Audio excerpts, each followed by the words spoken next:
probably seen a headline like this one pop up in your feed, right? That big, scary number is enough to make anyone a little antsy.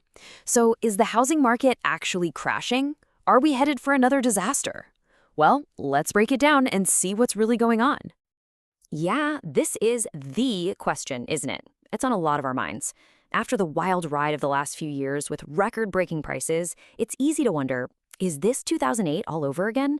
Let's dig into the numbers and find out. 53%. That's the number that's got everyone talking. A recent Zillow analysis found that, yep, a majority of U.S. homes have seen their value go down a bit. And I get it, that sounds pretty scary. But, and this is a big but, it is really not the whole picture, not even close. Okay, so before they all start to panic, let's actually unpack what this headline-grabbing number means. So here is the most important part. The magic words are from their peak. This does not mean 53% of people are underwater on their mortgages. It just means the value has dipped from the absolute tippy top it hit during that crazy pandemic housing boom. Now, it is the highest percentage we've seen do that since 2012, which is for sure why it's making news. But just knowing that isn't enough. We really need some context here, some perspective.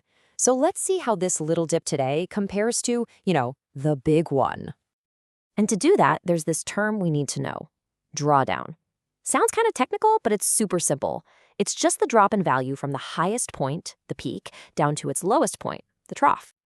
And this chart, wow, it really says it all. Just look.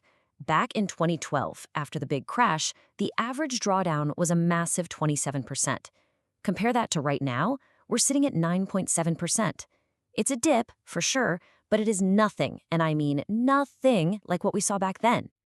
So here's the bottom line. This 9.7% drop from an all-time peak is much more in line with a normal market cooldown, kind of like we saw before things went totally haywire. It is absolutely not a repeat of that 27% free fall. Focusing only on that little dip from the peak, it's like freaking out because your 401k had a bad day. It's a little short-sighted. To get the real story, you have to zoom out and look at the bigger picture. And listen to this from Tren Manhertz over at Zillow. He gets it. He says, yeah, homeowners might feel a little rattled when they see their Zestimate go down, and who wouldn't, but, and this is the key, he points out that almost nobody is actually selling at a loss. And there's a really simple reason for that. So instead of looking at that temporary peak value, what if we ask a different question? What's the change in value from the last time a home was actually sold?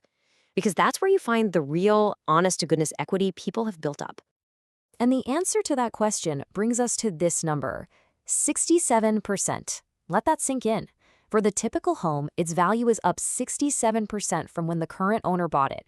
That is a massive, massive financial cushion. And we're not talking about people who bought their house in the 70s. This is for the average homeowner who's been in their place for about 8.5 years. So even with this little market cooldown, they are still way, way ahead. Okay, so national numbers are one thing, but we all know the old saying, all real estate is local. And boy, is that true right now. What's happening in one city can be the complete opposite of another. It's really a tale of two markets out there. Just check this out. On one hand, you've got places like Buffalo, New York, with a staggering 108% median gain since the last sale. But then you look at the other side, and you see markets that got red hot during the pandemic, like Austin and San Francisco. There, 13 to 14% of homes are now being listed for less than what the seller originally paid. So you can see it's a very targeted correction in those specific super hyped markets. And then there are these other markets that are just steady, super stable. You look at places like Providence, Milwaukee, and Cincinnati. Fewer than 1% of homes are being listed for less than their purchase price. It really drives home the point that you have to know what's going on in your own backyard. All right, so we've looked at the scary headline, we've put the dip in the context, we've seen the huge long-term equity, and we've checked out the local differences. So what's the final verdict? I think Zillow's expert, Tren Manhertz, says it best. He is crystal clear. What we're seeing now is a normalization, not a crash. That's it. The absolutely bonkers, unsustainable growth we saw, it was never going to last. The market is just getting back to normal. So let's just recap that journey. We started with a jolt of fear, thanks to that 53% number. Then we added some much-needed context, seeing that today's 9.7% dip is a whole different animal from the 27% crash back in 2012. And that brings us to the reality. The typical homeowner is actually doing great, sitting on a median gain of 67%. And that leaves us with one last thing to think about. If we really are getting back to a normal market, one without the crazy bidding wars or the constant fear of a crash, what becomes most important to you?